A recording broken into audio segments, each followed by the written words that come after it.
We are here for moms and babies. We're here for families. Suzanne Guy and her daughter Rachel Guy are firmly against abortion. In their native Georgia, they run a group whose members stand outside abortion clinics, urging people not to go in.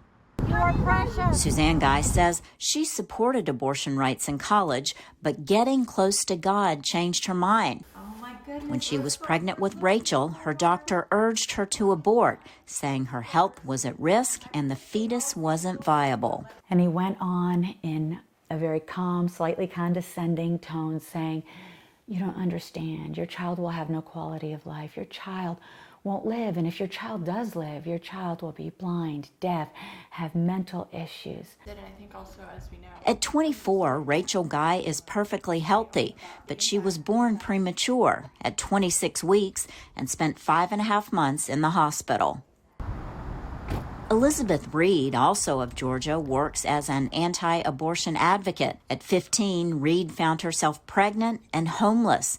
She had scheduled an abortion, but then an ad led her to a pregnancy crisis center. There, she was deeply moved by results of an ultrasound. And it just filled up the whole room, and I knew just with every fiber of my being that I could not get an abortion. Reed gave her baby up for adoption.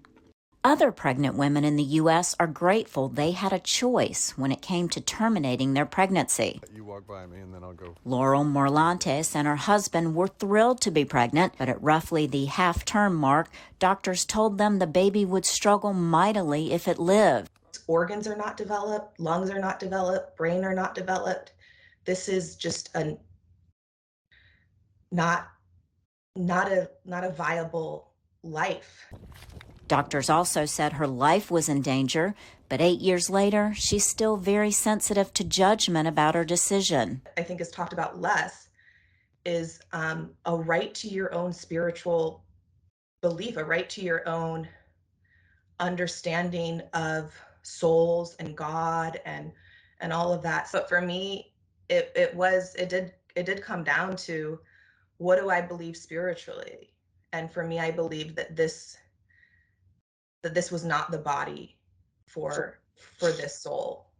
Ending a pregnancy was heartbreaking for Texans Elizabeth and James Weller, too. I lost my baby at 18 weeks, 6 days. I wanted her. Me and my husband wanted her so badly.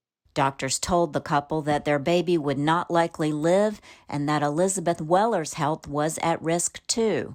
They decided on an abortion. A woman should be able to make a choice in regards to her own health and safety and bodily autonomy when it comes to a procedure that is necessary to allow her to continue living in this world. All of the women interviewed were passionate about their decisions regarding abortion, whether they terminated a pregnancy or carried a baby to term. Laurel Bowman, VOA News, Washington.